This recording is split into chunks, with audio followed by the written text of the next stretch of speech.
Good morning. We're here for our weekly Marion County Board of Commissioners meeting. It's Wednesday, October 7th, 2019 at 9 o'clock in the morning. We're here in the Senator Hearing Room at 555 Court Street Northeast in Salem. And as always, if you will join us, we'll start with the Pledge of Allegiance. I pledge allegiance to the flag of the United States of America and to the republic for which it stands, one nation, under God, indivisible, with liberty and justice for all. Wow, I got to catch my breath this morning. I kind of ran in here, but I think I did all right there. No, Oh. I think I pretty clearly heard you say October 7th, and it's not. Did anybody hear the 7th, or was it the 2nd? I think I said the 2nd. Fine. Yeah. Did you wear your hearing aid? Yeah, it's wrong side. Wrong side, okay. Oh, it's a good morning. We have nobody signed up for public comment this morning, so we'll go right into our abbreviated consent agenda.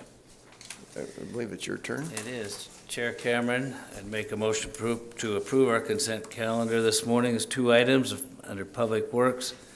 The first is schedule a final consideration that adopts administrative ordinance granting zone change and comprehensive plan amendment, conditional use and partition for case number 18006 Marion Investment Group LLC for October 9th, 2019, and approve an order for a conditional use variance case 19010 Maddox.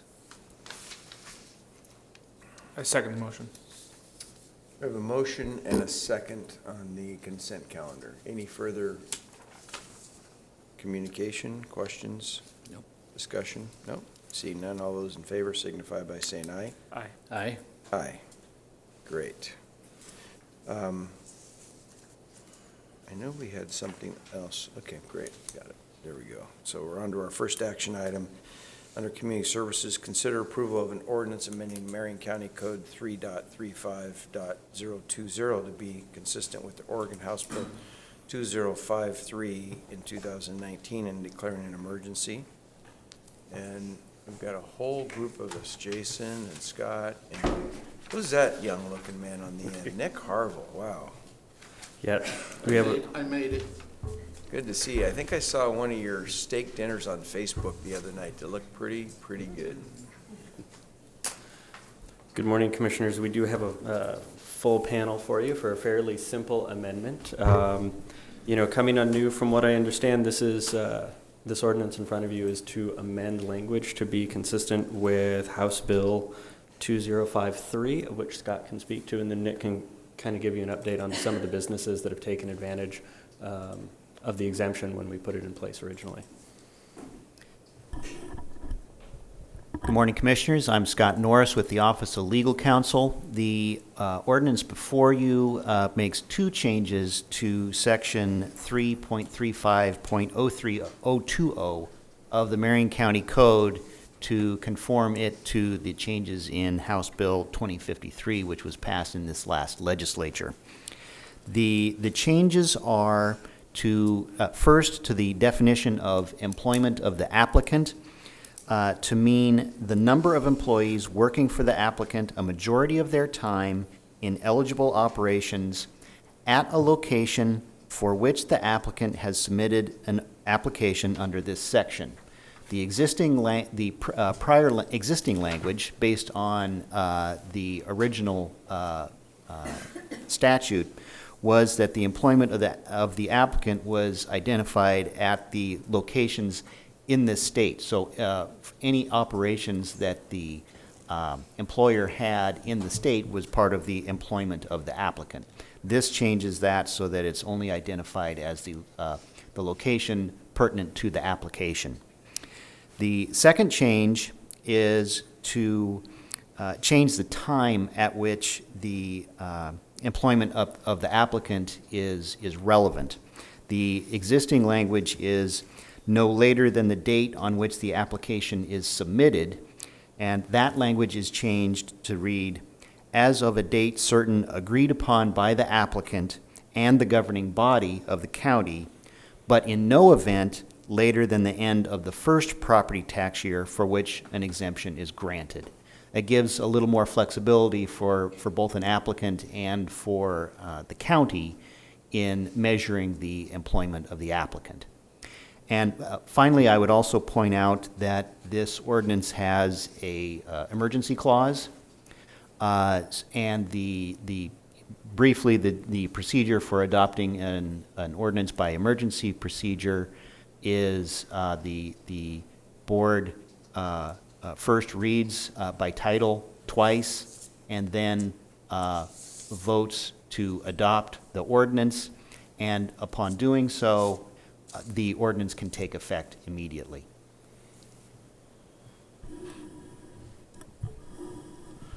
Welcome, Nick. Good morning, Commissioners.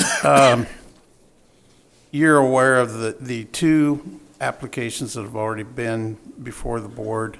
One is manufactured outside of Jervis. That's probably somewhere between $4 and $5 million project.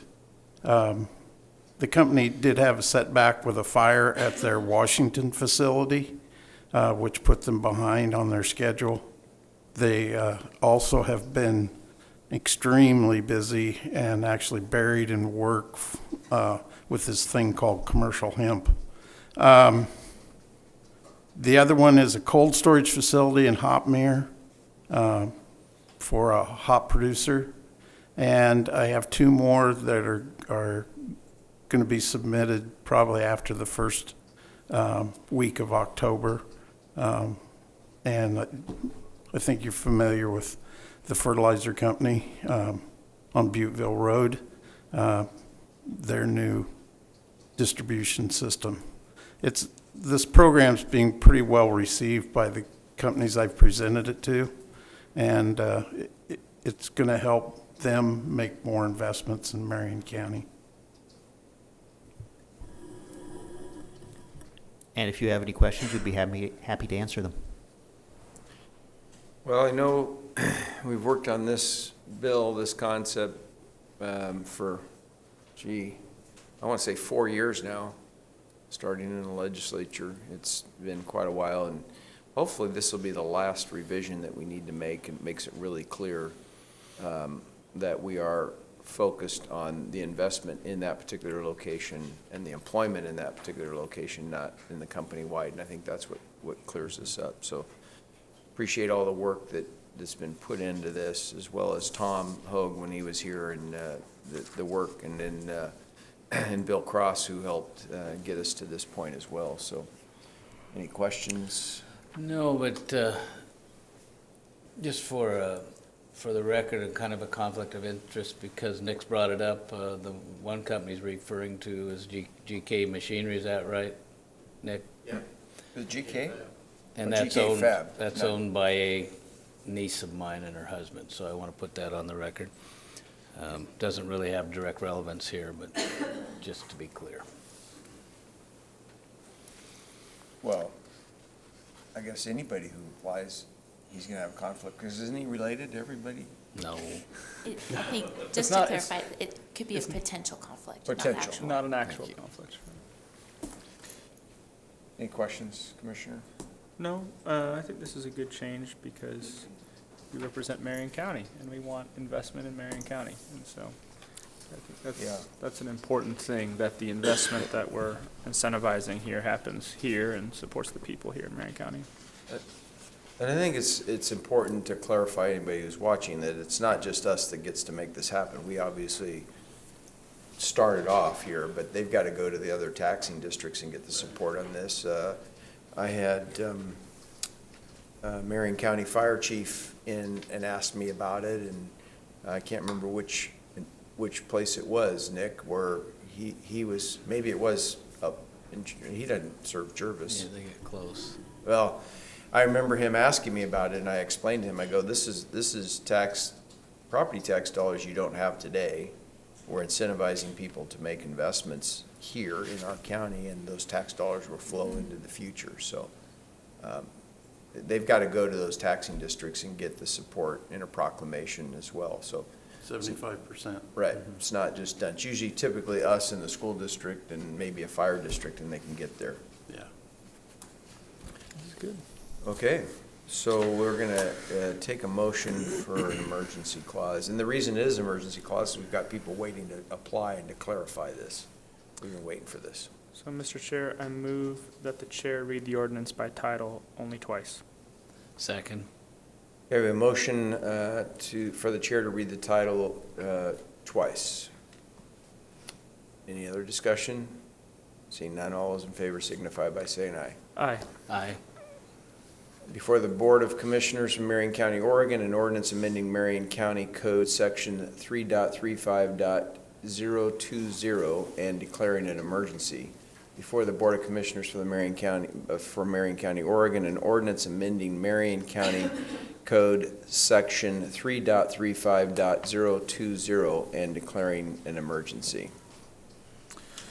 Mr. Chair, I move to approve an ordinance amending Marion County Code 3.35.020 to be consistent with Oregon House Bill 2053 and declaring an emergency. Second. We have a motion and a second. Any further discussion? Seeing none, all those in favor of the motion signify by saying aye. Aye. Aye. Aye. All right. Thank you, gentlemen. Thank you. Thank you. Next up is under the District Attorney's Office, and I have to make a public apology for yesterday not introducing our distinguished district attorney at our Marion County Second Chance Breakfast. So Is I'll that why introduce she you. stomped out? Is that- Yeah, did you see her give me the Yes. eye? You give me that eye Yes, once in a I was while. very She angry should about that, for the have. record. She should have, even if. Consider approval of a proclamation declaring October as Domestic Violence Awareness Month in Marion County. And Paige is here to kick us off. That's correct, Commissioners. Thank you very much for being here. For the record, my name is Paige Clarkson, and I have the privilege of serving as Marion County's District Attorney. We are here today on your agenda for your consideration of the approval of a proclamation declaring October as Domestic Violence Awareness Month. With me here today is Jane Downing of Center for Hope and Safety. I know you're all familiar with her, as well as Susanna Escobedo, who I am very proud to say is the director of our very esteemed and impressive Victim Assistance Division in Marion County at the District Attorney's Office. And I have to say how much I appreciate working with these two women. Jane, my entire career, I have worked with her, certainly in my early years as a focused domestic violence prosecutor, and now in this role, I couldn't be more proud of the relationship we have. And Susanna has now been over a year as our Victim Assistance Director, and so proud of the program that we have and the support that the board shows for victims in our community and how we serve them. I'm going to let these two amazing ladies talk to you about the ways that we do that and the way that we serve victims in our community. But I wanted to share what to me is a bit of a personal story today. When I was a young lawyer starting here in Marion County, I've spent my whole career here. And this was over 22 years ago now when I began with the county as a law clerk and then a very young whippersnapper deputy district attorney. I would, as is frequently required of our young lawyers, go to the Marion County Court Annex. And I appeared out there frequently, sometimes 2 and 3 times a week out at the Court Annex, and would bring these big piles of files and go in and do case after case after case, many of which were cases of assault and menacing in those early days of my career involving intimate partner violence. And when I was there, there was a woman that I would frequently see at our court annex. I didn't know her in those early days. I didn't know her name, but I noticed her. What I remember is the way she would wear her hair. It was always pulled back in this little tight bun, and it was just this very lovely blonde hair. And she worked there at the court annex, and she would smile at me, and sometimes we would say pleasantries. For probably a couple of years, I might not have even known her name. But I remember her, and I remember her being quiet but friendly, and a hard worker. She was there every day. And I didn't know her name, and I didn't know a lot about her. And what I certainly didn't know was the hell that she lived in every single day. What I certainly didn't know was that her husband would not allow her to drive herself to that job at the annex every day. He made sure that he was the one to do that because he wanted to check up on her and make sure he knew where she was going and what she was doing, who she was seeing, and what she was wearing. What I didn't know about her was that when she would return home, she often faced brutal physical violence. What I didn't know about her is that he removed her from her family, forced her to not have contact with her own children, told her that she couldn't contact those she loved. She wasn't allowed to have friends. She wasn't allowed to go out after work. She wasn't allowed to maintain relationships outside of the one that she had with him. And this went on for years and years and years. And though I eventually learned her name was Judy, I never knew that the clothes that she wore to the annex were purposely chosen to cover up bruises. I didn't even know that he was repeatedly convicted of assaulting her, holding a gun to her head, menacing her.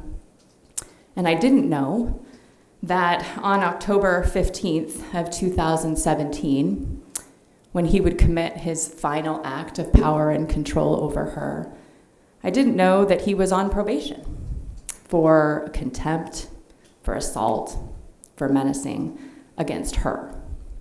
I didn't know that those convictions had happened multiple times. I didn't know that she was the victim of that. In my job, I didn't know these things.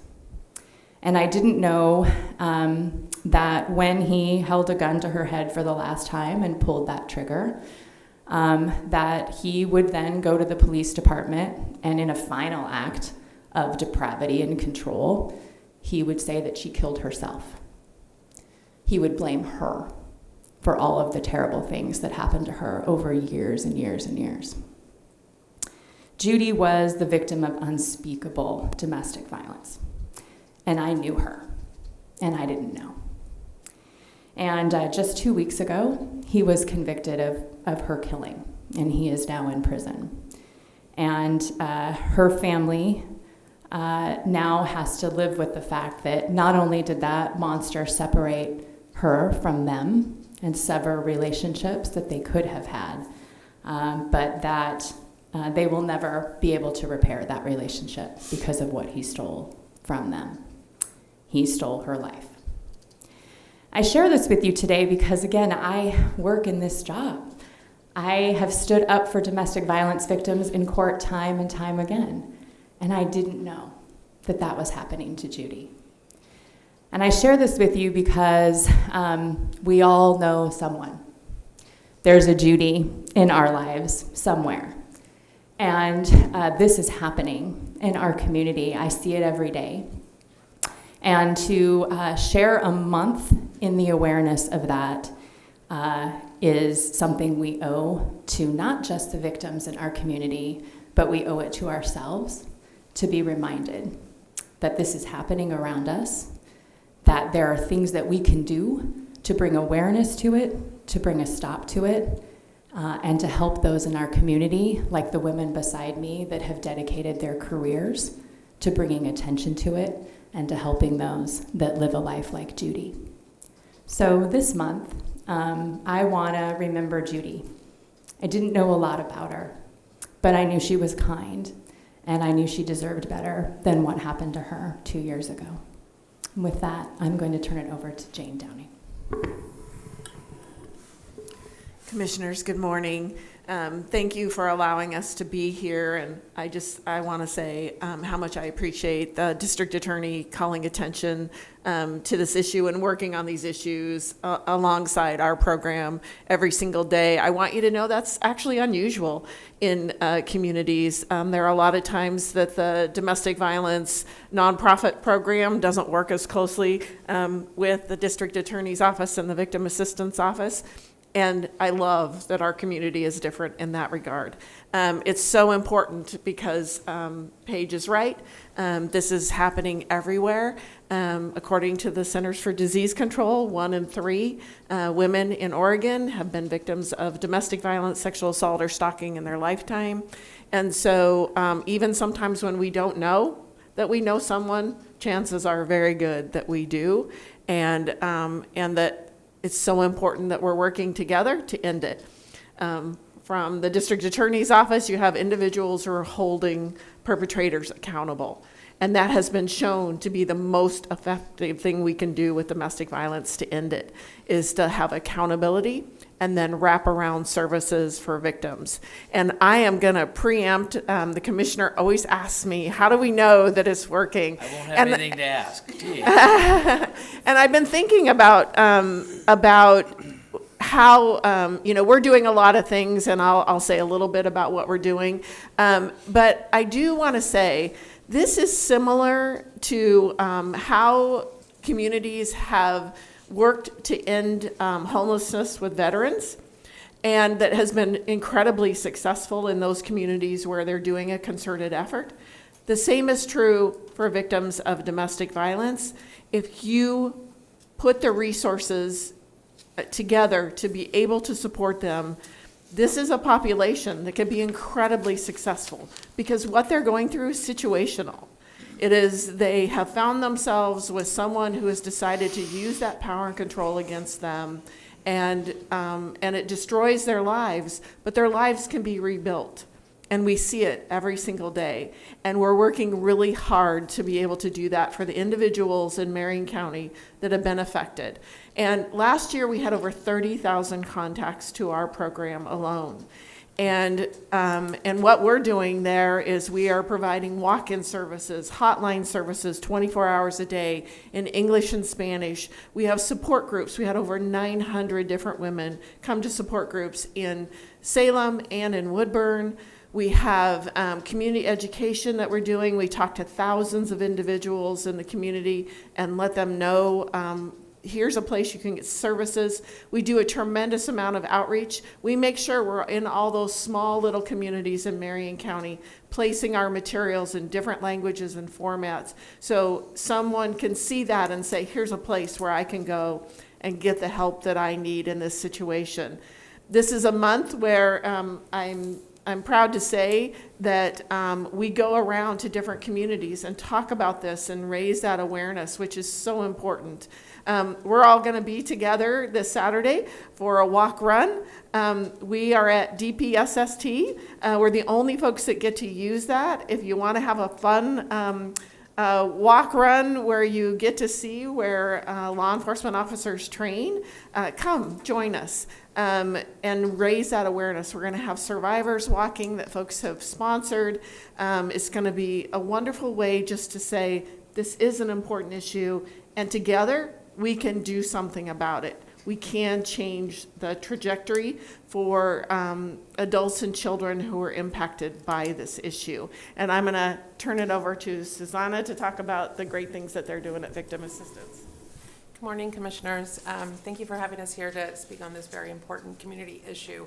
So I also want to say how grateful I am, and I know my advocates are to have such a strong working relationship with our community advocates as well. It is very, well, not very rare, but it is rare to find such a collaborative relationship. And so I think that we're very fortunate in that. And also our community is very fortunate in that, because they are able to provide services that maybe we cannot as system-based advocates, and vice versa. So I think it's really important that we maintain that relationship as well with all the other community partners that we work with for our system response.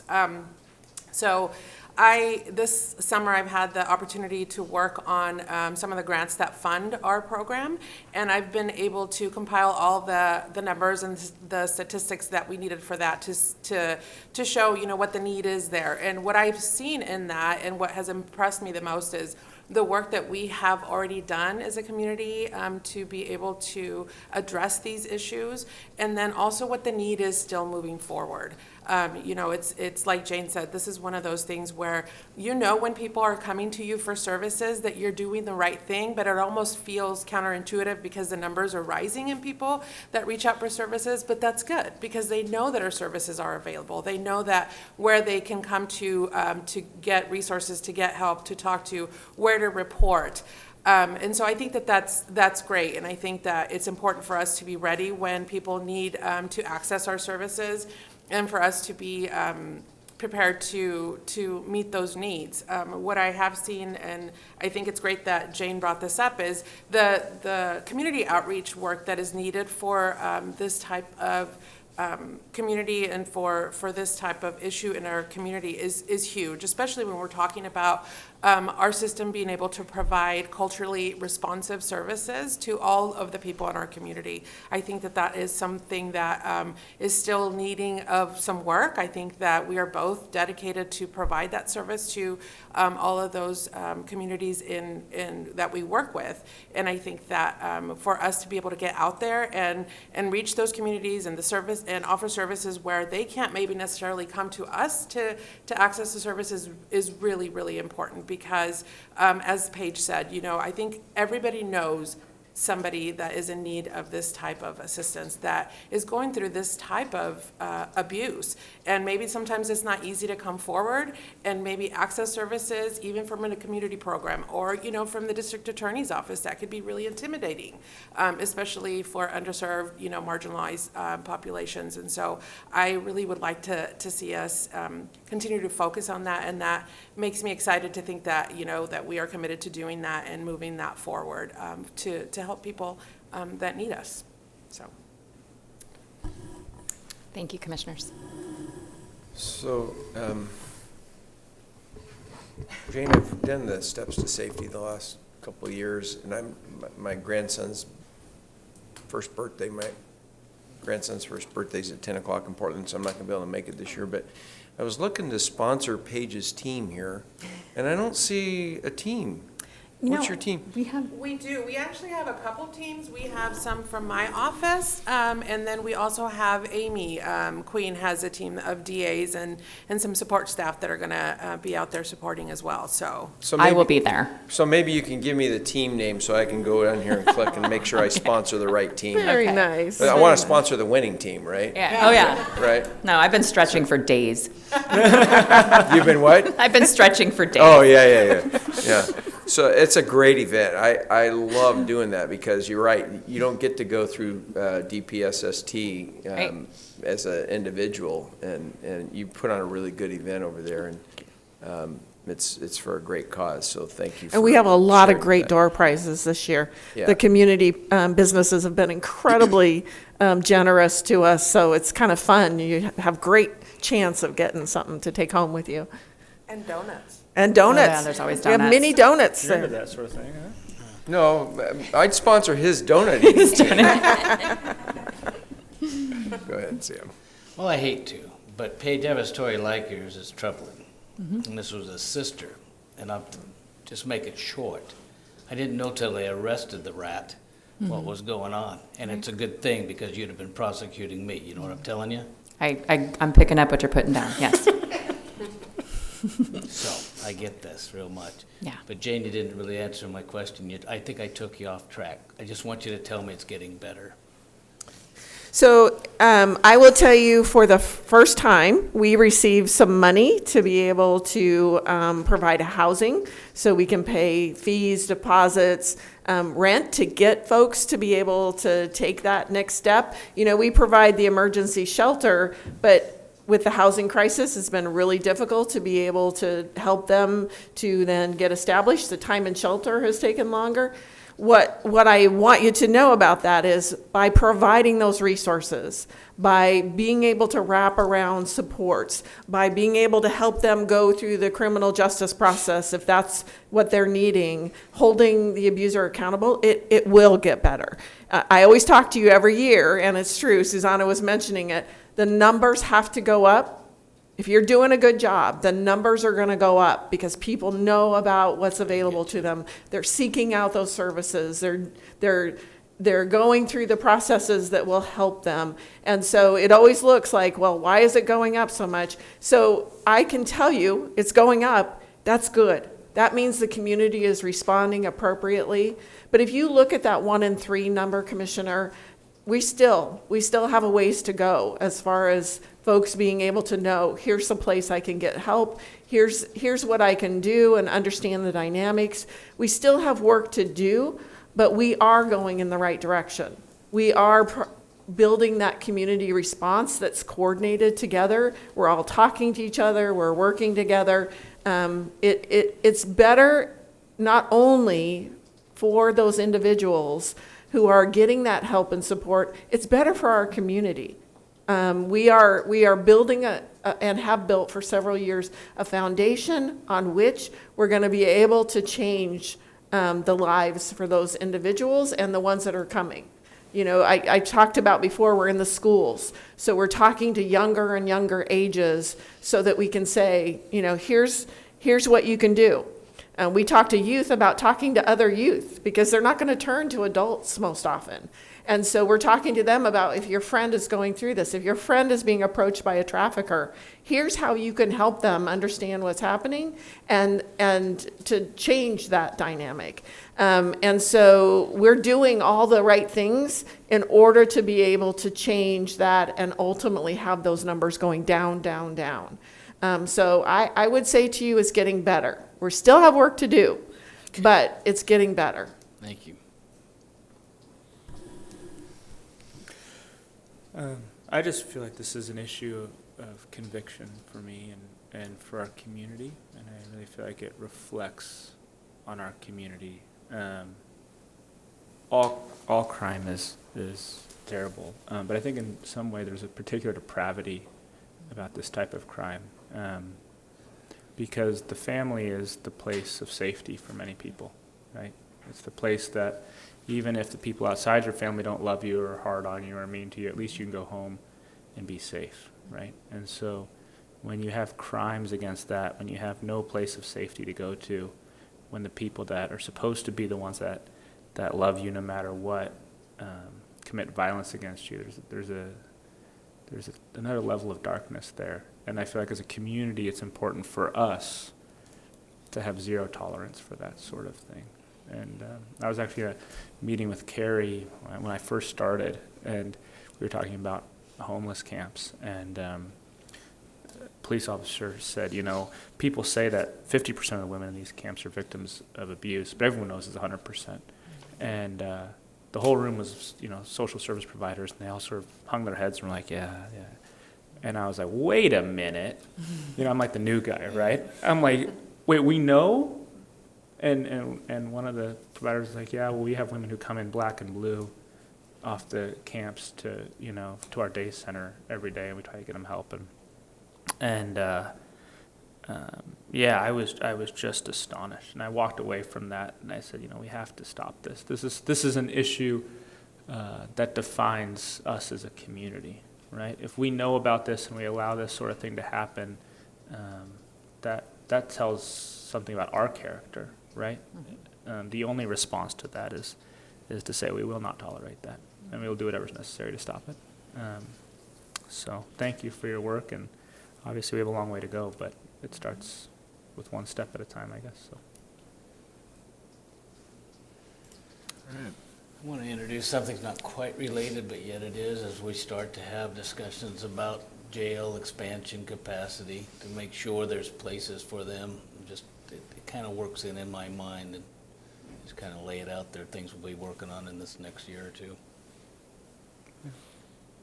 So You're talking about for the offenders or for the victims? offenders, Okay. I want to make sure there's some place to take these. Well, because, no, seriously, I mean, I was serious because, Jane, when's your construction going to be on your new facility? I think that's a really good thing to share, too. That's a little ways down the road, but. Thank you. It is, yes. We're breaking ground, we hope, spring of 2021, and hope to be open in 2022. And for folks who don't know, we are building Hope Plaza right next to our downtown office. We bought the old Greyhound bus terminal. We've torn it down, and we're doing all the work to get it ready. And we will be building a 3-story building that has on the first floor businesses, but they have to partner with us, so job training and services for the folks who are living there, and then 2 floors of low-income housing for survivors. Great. And so we're going to have our own housing where they can move from our shelter. It's going to free up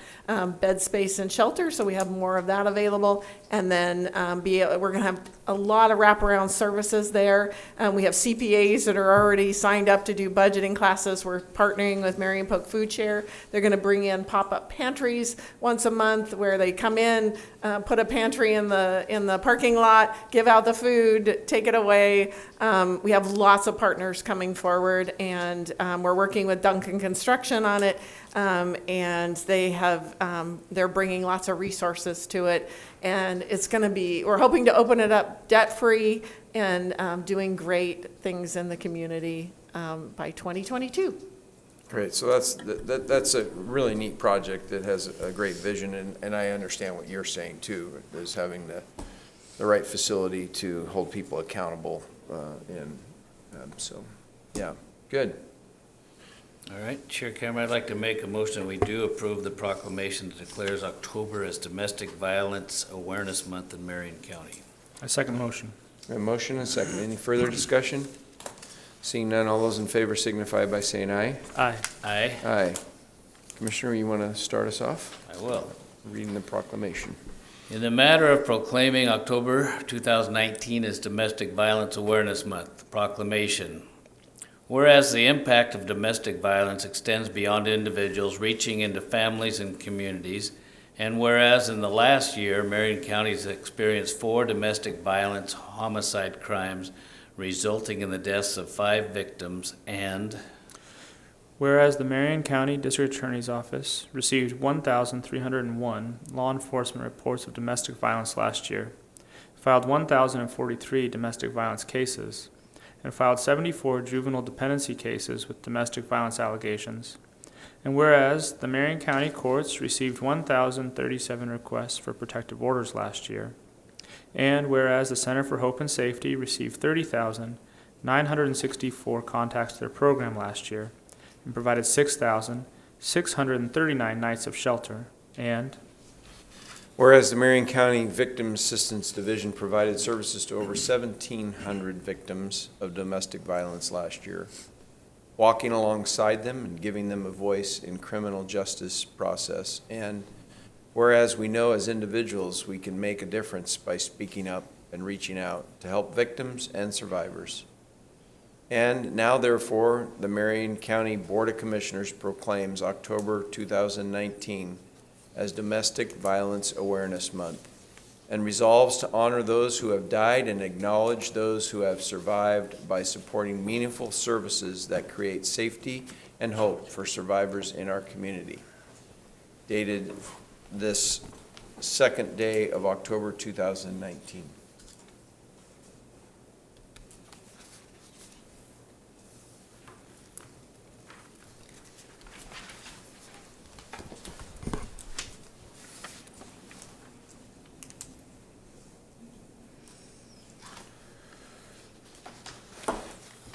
Thank you for having us, Commissioners. Thank you. Thank you for what you do.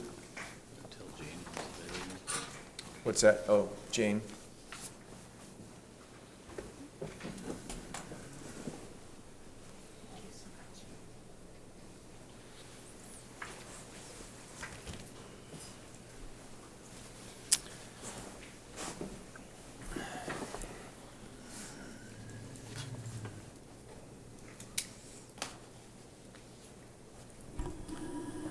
Our next item, under Health and Human Services, to consider approval of an amendment number 2 to the incoming intergovernmental agreement with the Oregon Health Authority to add $348,919 for a total of $2,519,856 for the financing of public health services through June 30th, 2021. And I see Katrina here, but I also see our director, Carrie Muller. Welcome. Good morning. Just for introductions, I'm Carrie Muller, and I'm the Administrator for Health and Human Services. Katrina Rothenberger, Public Health Division Director, Marion County Health and Human Services. This amendment adds funding to 2 of our program elements, $315,603 to Program Element 1, which is state support for public health. And this money is coming through a little bit late because we're at the beginning of a new biennium and it was pending the approval of the state budget. This is in line with what we budgeted for this fiscal year. This program element is dedicated to investigating reportable communicable diseases. So this pays for our communicable disease nurses and epidemiologists. $33,316 is going towards Program Element 13, which is our tobacco prevention and education program. And this is actually bridge funding through November of 2019. We are expecting a change to our funding formula to occur this winter. This is the second time we've extended the old funding formula while we negotiate the terms of the new funding formula. And through our TPEP program, we enforce the Indoor Clean Air Act and work on creating tobacco-free communities, promoting tobacco cessation, and working with our healthcare partners.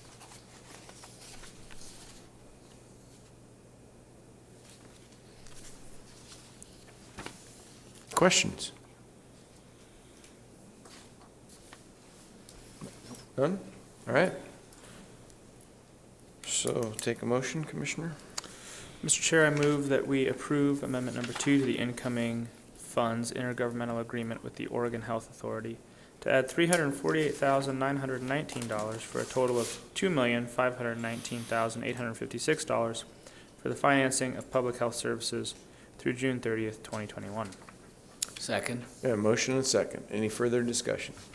Seeing none, all those in favor signify by saying aye. Aye. Aye. All right, and we're going to stay with you. Consider approval of Amendment Number 3 to contract purchase order Cardinal Health 411 to add $150,000 for a total of $730,000 to purchase opioid treatment medications and extend the state price agreement purchase order through January 31st, 2020. Thank you. I'm here on Sydney's behalf. You know, I was just going to talk about what's in front of you today, but I'm compelled to say, put this in context, given the incredible presentation we just had around domestic violence. You know, the Health and Human Services Department provides a wide array of support services to individuals in this community, and this particular amendment has to do with the treatment of opioid addiction.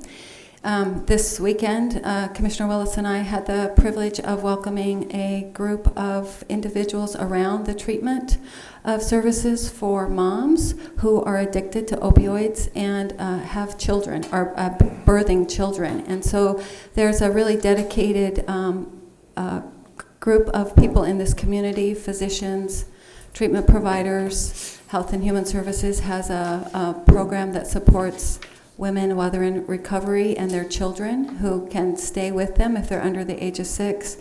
So although this amendment is about purchasing medication to support people who are in recovery, though the conversation we heard earlier about domestic violence, trauma, I think, really is at the heart of much of what we are dealing with in our community.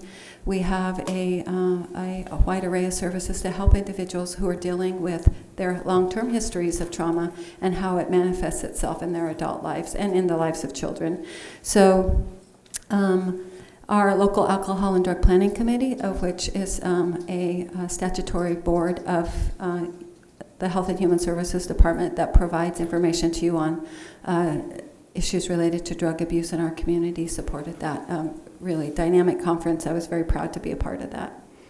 So, a little bit of context. And so what you have in front of you today as part of our medication-assisted treatment program that, again, treats individuals who have addiction to opioids, both prescription drug and illicit substances like heroin.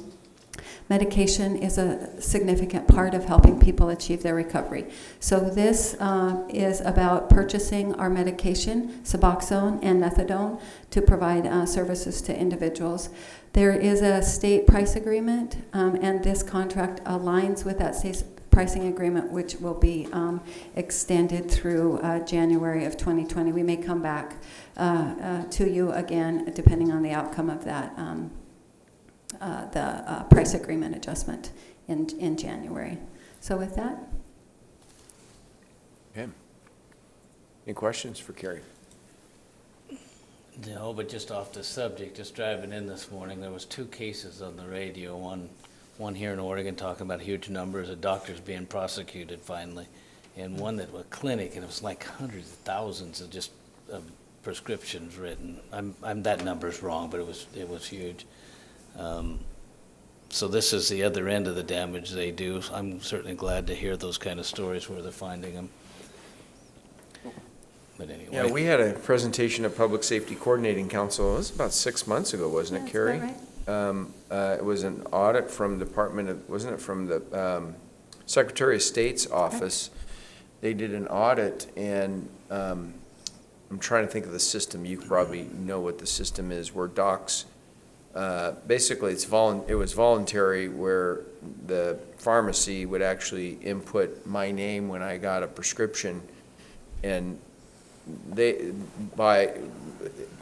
it's just not being used to the degree that it could be, so they could find some of these people that are really abusing the system. Do you want to comment on any of that? There were some barriers that they're trying to resolve in terms of requiring every physician who's prescribing opioids, excuse me, to input it into the prescription drug monitoring program, PDM, and it allows any physician to look into the system before they then prescribe another opioid.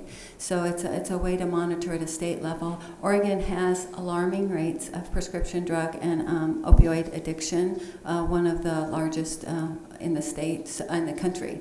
So we've been managing and dealing with this. Any addiction has those sort of long-standing effects, but the conference and this work that we're doing around treatment, it's very hopeful to me. I mean, it's why I do this work every day. As people do recover, there are supports and services in place to help people live their best lives possible. So a long way to go, but some really good work happening. Yeah, it's along the lines of what you were talking about, Commissioner, and that there's ways that we can start to, on the front end, on the prescription end, try to monitor that. So I went to this conference that Carrie was talking about, and I learned quite a bit. The good news is that it seems like we're doing a better job of, as a community, managing our prescriptions. Those numbers are coming down a little bit. The bad news is illicit drug overdoses and deaths are sort of, now that folks are addicted to these drugs, all of a sudden, they're going to get it one way or another. One of the things that I learned that was just astonishing to me is this is a relatively new problem. Basically, this problem was created in the 90s. And what I didn't know was when they released OxyContin, they basically were telling people that you can't get addicted to it because it's a slow-release drug. So, people were just giving these things out left and right. In Oregon, from 2006 to 2012, 1,336,351,877 prescription pain pills were supplied to the state of Oregon. What year? From 2006 to 2012, over 1 billion pills were prescribed. And in Marion County alone, in that same time period, 91,485,939 pills were prescribed from 2006 to 2012. And so just the magnitude of the amount of prescription opioids that were prescribed in Oregon and in Marion County was just astonishing to me. That was through 2012? From 2006 to 2012. I had a back injury, and I think I got prescribed, I don't know what it was, some painkillers. And I don't know these items, but I think it's something along the lines of, they had a slide, I didn't capture it, but it was like 40 pills per person per year for the state of Oregon over those 6 years. I bring this up because neither of you were here, but I give credit to Commissioner Carlson, Children and Families Commission. Maybe you know, Janet, about 8 years ago. But anyway, they held some conferences and stuff highlighting this. It was the first that I'd heard that it was a problem and saying just these things. So at least in Marion County has been aware and trying to make efforts, but it doesn't sound like great success. Maybe getting after these doctors will be. Well, the numbers are coming down as far as the prescriptions. So at least it seems like the medical community's had some success. And actually, this community came together to put, as did many communities in our state, put some prescribing guidelines together. So the providers all recognize this problem. Oregon Health Plan put some limits on when they would, wonder what kind of conditions, low back pain being one of them, is a problem that they were treating pretty aggressively with opioids and decided that it wasn't the best treatment. When you go get your tooth pulled from the dentist, there's the Percocet and things like that get prescribed for tooth pain. They've understood that also isn't the best approach necessarily. And maybe 7 days worth of a prescription rather than 30 days. Sure. So they really came together and recognized that for some conditions it is effective but very short term, and for other conditions ibuprofen may be as effective. Exercise, the things that we all hear when we go to the doctor we should be doing more of or less of. So, but as a collective, as a community, including the emergency departments, because oftentimes people would go in for a significant injury or accident and get a prescription opioids there as well. Yeah. So we are making, but just the magnitude of the whole, I think, the problem that was created was much bigger than I had any understanding of. And it's different for everybody, but I know for me, it was the physical therapy and getting in shape. It made a whole difference in how my back felt. So, and I still have a herniated disc. But that yoga is just wonderful. Yeah, well, it beats having my brain fried on some drugs. Yeah. Chair Cameron, I'd like to make a motion that we do approve amendment number 3 of the contract purchase order with Cardinal Health 411 to add $150,000 for a total of $730,000 to purchase opioid treatment medications and extend the state price agreement purchase order through January 31st, 2020. I'll second the motion. And you forgot the yoga lessons that are in there. A motion and a second. Any further discussion? Seeing none, all those in favor signify by saying aye. Aye. Aye. Thanks for your work, Carrie. Thank you. Appreciate it. Good to see you. Okay. Does anybody need to take a break? Because we got 2 public hearings. Okay. Thank you. All right. So I'm going to open our first public hearing. Public hearing to consider zone change comprehensive plan, ZCCP case number 19-001. Chris Clements for property owned by the State Grange of Oregon, patrons of husbandry, and Brandon is here. Good morning, Commissioners. For the record, Brandon Reich, staff representing the Planning Division of Public Works. The item before you today is an application to change the zone from exclusive farm use to acreage residential and to change the comprehensive plan designation from primary agriculture to rural residential, with an exception to statewide planning goal 3, the agricultural lands, on a 1.5 acre parcel located at 9241 Newsom Road, Northeast Silverton. The property is located on the north side of Newsom Road and is developed with a grange hall. However, the use has been discontinued for some years. Surrounding properties are also zoned EFU and consist of small rural residential home sites and parcels being farmed. The hearings officer held a public hearing on this application on July 10, 2019, and on August 14th issued a recommendation that the board approve the request. The property is subject to statewide planning goal 3, agricultural lands. In order for the request to be approved, the applicant must justify an exception to this goal. In this instance, the applicant proposes an irrevocably committed exception to goal 3. This type of exception is based on the concept that the land surrounding a property is developed to such an extent that the property is irrevocably committed to uses other than a resource use, such as farming.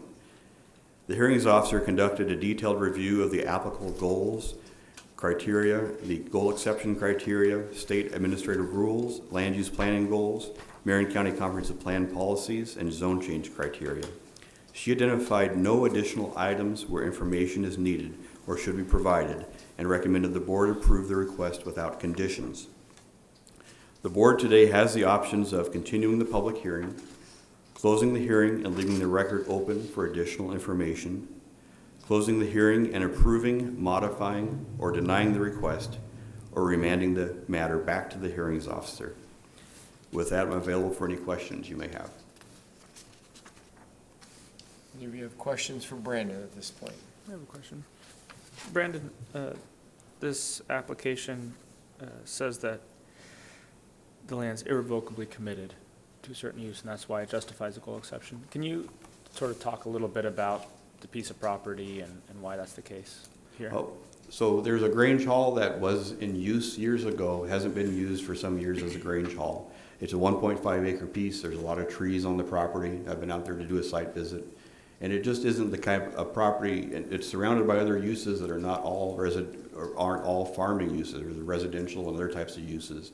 And so it's too small, according to the applicant and the hearings officer agreed, to be able to be farmed either by itself or in conjunction with other uses. And with that existing Grange Hall, it's just been committed to something, to another use other than a farming or forestry use. Okay, thank you. Good? All right. Fine. So we have, is it Chris Clemens signed up as the applicant? Yes. Yes. Good morning. Good morning, Chris. Introduce yourself for the record, please. I'm a little hearing challenged. I have my hearing aid, but in this environment, it's still a little challenging. Just introduce yourself for the record, if you would, please. Oh, sure. My name is Chris Clements. You want my address? That's fine. Live at 240 Southeast Beach Avenue, Gresham, Oregon, 97080. Okay. What would you like to say? Well, I mean, I think other than what I've stated in my application, we made both the legal and the reasoned argument for changing the zoning of that property. My intention is to make it a single-family residence for myself. I intend to live the rest of my life there if it is approved and works out according to my plan. I'm looking forward to living in Marion County and doing my best to be a good Marion County resident. Like I say, I think everything I needed to say was stated in the application. Obviously, I hired someone to do the legal work on that, but the reasoned argument really came from me, and I think everything I said or need to say is in those documents. Okay, good. Any questions for Chris? Okay. Thank you, Chris. And Susan, did you want to, you're signed up. Did you want to say anything? Okay. All right, good. Thanks for being here today. Okay, Brandon, you want to come back up? Thank you. Thank you.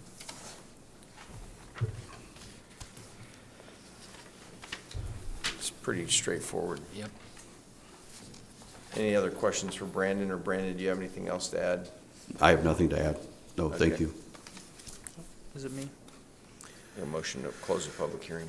All right, Mr. Chair, do I have to have two different motions or just one? Just You one. just do All it right, one. Mr. Chair, I move that we close the public hearing and approve the Hearings officer. hearings officer recommendation on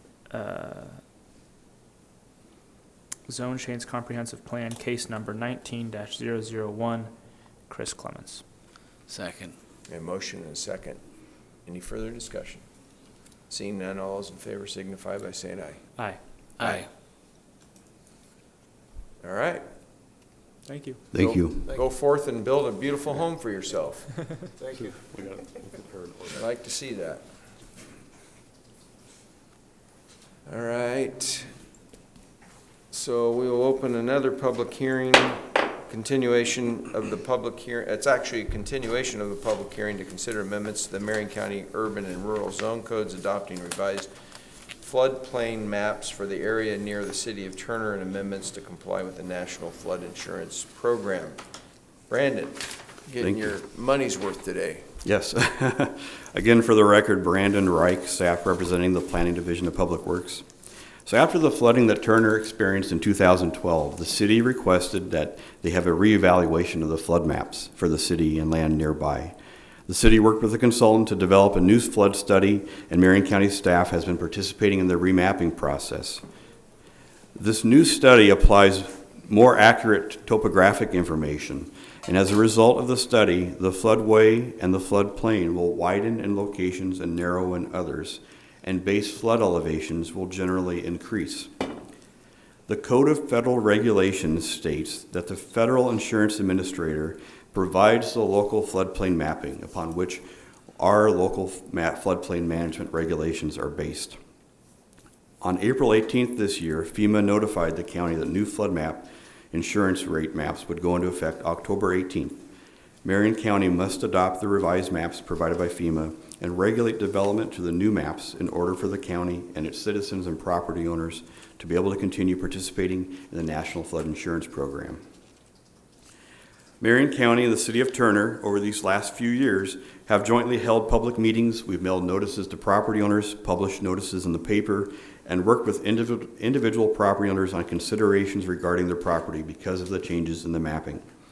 This outreach has really helped people understand the changes these new maps mean for their property, and also to consider different options like purchasing flood insurance early in order they might have a better grandfather rate on premiums before the new maps go into effect.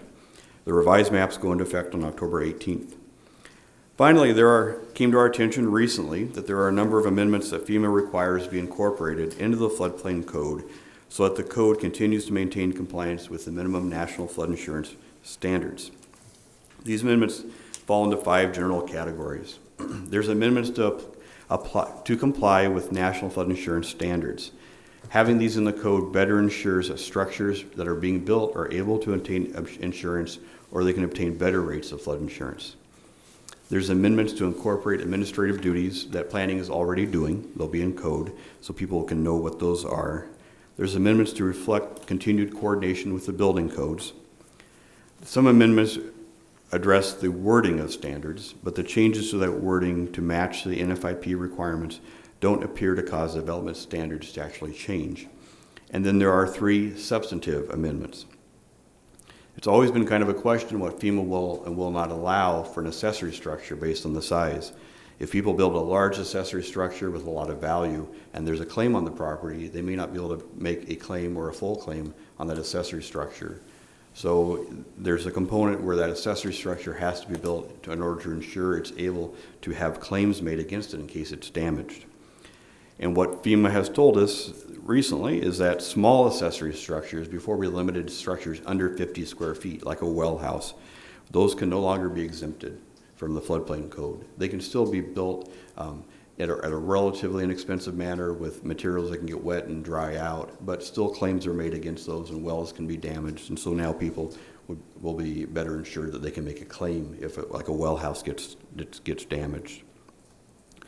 Accessory structures on all land would be limited to 200 square foot in size on residential land, or 400 square foot if the property is greater than 2 acres. And non-residential accessory structures are limited to 120 square feet in the floodplain. And this is to ensure that they'll still be able to have claims made against those structures and they're being built in compliance with the NFIP. There is one amendment, substantive amendment, adds the ability to use a recreational vehicle as a hardship dwelling in the floodplain when it's able to meet the same safety standards for construction in the floodplain as a manufactured home. So before, we weren't able to allow RVs because we weren't able to guarantee they could be tied down and anchored the same as a manufactured home would be to be able to better resist floodwaters. But some RVs can be, and so this is a new addition to the code. And there could be a cost savings for people there to be able to use an RV that's a type that can be tied down and such. Planning recommends the board approve the amendments and direct staff to return with an ordinance reflecting its decision. With that, I'm available for any questions you may have. Questions? I don't have any. Well, you've kept us abreast of this on an ongoing basis. I just got alarmed the other day when I saw the letter from the federal government saying if we don't do this really quick, they're going to march in and take over. Yes, that's true. Come One of those August, threatening October letters 18th. that the chair gets and reads and goes, "Ooh!" I call Brandon, email Brandon right away and say, "Is this that thing we're doing right away?" We're working on it to be ready in time. We'll be ready to adopt October 16th. I mean, it just never mind. I got one from the governor like that. Yeah. I did have a question after all, Brandon. Impacts, comments, concerns from residents affected. Are you hearing anything? Not lately. We've been at this process. We've had a lot of public meetings over the last, I think, probably 5 years. And we've had town halls in the evenings, and there's been outreach from the state has helped with, there's outreach the city has done and the county has done. We've mailed letters. Recently, we mailed another letter, Marion County did, to everyone who's affected in the floodplain with detailed instructions about grandfathered insurance rates. So we're really making an effort to get that out there. We've done that for so many years. I think people are aware that this is coming for the most part, as much as we can make people aware. And they've had some chance to make some choices ahead of time, like buying flood insurance and getting elevation certificates done on their property. And it's kind of the best, maybe it's the best we can do with something that the federal, the FEMA is requiring that the locals move forward on and adopt. Thanks for your answer, and thanks for making sure that we minimize the impact of people.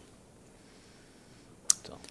I just have a comment, and this is one of these fabulous situations, you alluded to it, where the federal government basically comes and puts a gun to your head and says, no one is going to get flood insurance unless you do it our way. And I'll be frank, I sort of resent that type of behavior, but it is what it is, and so, we have to make sure that our folks can insure their homes. All right, if you're ready, I'll make a motion. Sure. Chair Cameron, I would move that we close the public hearing and approve the recommendation. I'll look at the staff recommendation. Approve the amendments to Marion County Urban and Rural Zone Codes adopting new FEMA floodplain maps for the area near Turner and amendments to comply with National Flood Insurance Program, and direct staff to return with an ordinance that incorporates those amendments. I'll second the motion. All right, a motion and a second. Any further discussion? Seeing none, all those in favor signify by saying aye. Aye. Aye. Aye. All right. Thank you. Thanks, Brandon. We'll see you back with an ordinance. Yes. I think that's almost end of a lot of work for him, but one more step, the ordinance itself. Mm-hmm. We'll be back very soon. Let's see, that's public comment. All right. So I had an interesting, Did we close the hearing? huh? Did we close the hearing?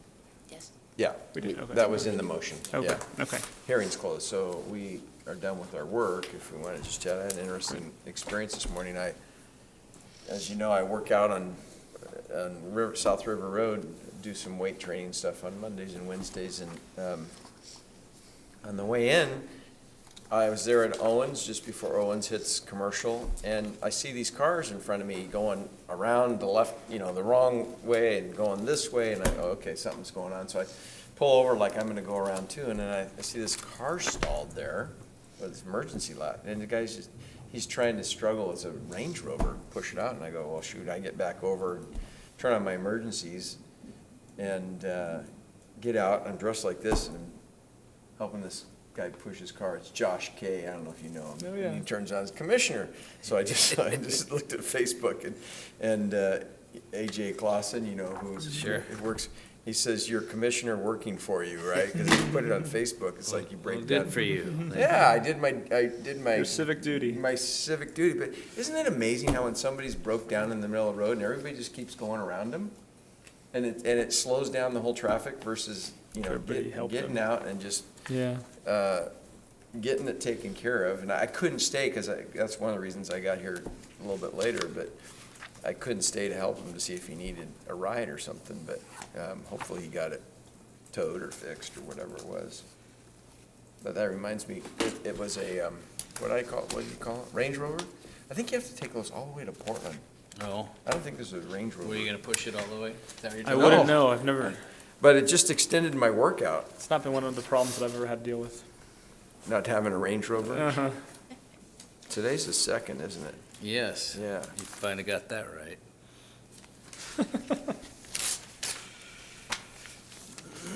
Hey, our SEDCOR board meeting got canceled, so guess what? We get to go do. We get tacos. We get to go to tacos. You gotta read those yet? Oh, yeah, you want to read the calendar, Commissioner? Oh, yeah. Read about tacos? Sorry. It's a different place if I heard it right. All right. Today is. It is? October 2nd. Oh, it is a different place. Oh, wow. And we're in board session, the center hearing room on the first floor of 555 Court Street, Northeast in Salem. At noon today, we'll be at the Woodburn Marion County meeting at Casa Marquez, which is exciting. We haven't been there before. 533 North Front Street in Woodburn. That's at noon. Tomorrow, Thursday, October 3rd at 7 in the morning, there's a Salem Area Chamber of Commerce Public Policy meeting located at 1110 Commercial Street Northeast in Salem. Monday, October 7th at 8:30 in the morning, we have calendar review located in the Silverton Conference Room on the 5th floor of this building, 555 Court Street Northeast in Salem.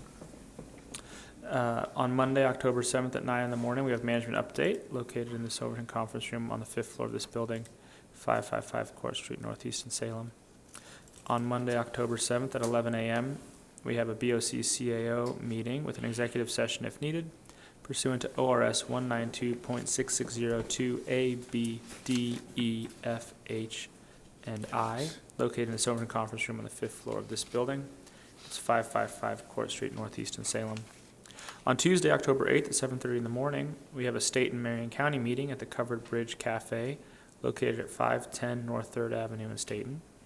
And then Tuesday, October 8th at 9:30 in the morning, we have a work session regarding communication systems, located in the Silverton Conference Room on the 5th floor of this building, 555 Court Street Northeast in Salem.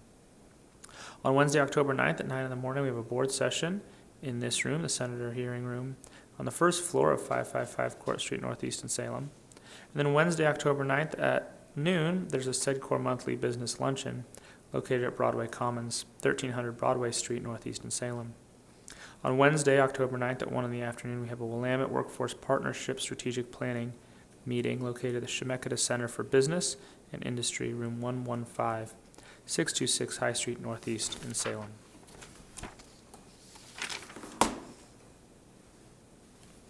All right, I guess we can chat if we want to. Yesterday's breakfast? Oh, you did a great job. Is Went that what good? you wanted to hear? You really did. No, I don't need to hear that. Just but, fishing for compliments over there. I It was did- very good. I did text Commissioner Carlson and told her thank you for her leadership and mentorship and that we carried on, and I thought it went really well. Yeah, we did get some good feedback, and hopefully it'll make a difference. We won't find out how much we raised. Tamara asked me yesterday, do I need to know the number, because they have budget stuff they gotta get done, and I said, I'm not in any hurry. The money will be there when we get it, but hopefully that paid off. And I thought the venue was good. And having the Croc Center do the catering, that was good. There was a huge crowd there. Yeah, I thought so. Is that the biggest it's ever been? I felt like it was. I think we had close to 400 at the convention center last year. Oh, okay. So it was a little bit down from last year, but it was the second biggest crowd, because the Broadway Commons before would only hold, we were always at capacity, and people were standing around on the side aisles, so that was 200 supposedly capacity. So we had three, I think we had, Tamara said we had like 350 registered maximum, we were sold out. But, you know, a lot of people just forget or they don't show up for some reason. Okay. But to hear Ali's story, that was great, and I'm forgetting her name, but last name Jefferson, I believe. No, I got it wrong. Anna? She's one of our you talking about Anna? PO or supervisors. Anna? Anna. She Yeah. looks like she does good things. I spotted that. She does, Anna, and then Wendy, who was actually Ali's, Ali was her client. She did a good job too, and it was interesting to hear Ali say she knew she needed to, she'd heard her reputation, but when you meet Wendy, she's just such this really, considerate person, and we have good people that do that work, and that is a special work that you do. Bet. So that went great, and so that was like kind of, I should have gone out, and you know what I did to celebrate last night? I went bowling. How'd you do? This is embarrassing, but it's going to be on the record because I'm going to say it. 113 was my first game. I'm going, I'm not going to break 100, and I think I got a strike and a spare or something in the last couple of frames. Then did you put up the bumpers? And it got better? 159 with the bumpers, yes. No, there's no bumpers. You took Jane's line. 159 and then 140. so it was kind of all over the board, No, but Jane's gonna talk about the little, like, the ramp, right? the ramp and bumpers. Bowling is all about the shoes. Yeah. Was that a year ago? Boy, time flies. Yeah. And it was so much fun. I mean, you guys need to, well, you did Yeah, last year. I can't grief you We need a anymore knee- after my We performance. need You're we need a fine. knee brace for you so you can go, but you should go one, you should just sub one night because it's fun. And Lisa, her daughter, and Bruce. Bruce was there last night. Now, is he any good? Gosh, he was always so close. He and I were, I mean, so close. But he's just fun, right? I mean, he just likes to have a good time, and he's a cheerleader. And of course, we have, here, put your forearm up. If you get a spare, it's this. If you get a strike, it's then you get this, the right? X, yeah, And if you get a double, it's, Oh, dear. right? I had to do wow, this one wow, because I had a yeah, double. yeah, And then I wow. figured out, well, if I get one more strike, what's a triple? Yeah. What's a turkey look We like? can't go there. Well, you gotta go Probably lift looks one like leg you. up and go like this. I'm sure he's got secret that was- handshakes, You better too. wrap this up. We're going nowhere That good. was my celebration last night. I just had a relief. So you guys need to sign up for one night. Even if I'll cover you. even if you can just walk up and roll the ball like that, Commissioner. If Jane promised me a ramp and bumpers, I might be interested. Do they have All like right, laser- are we ready? laser lights? Done. All right. Anything else you want to share? All right, we'll adjourn.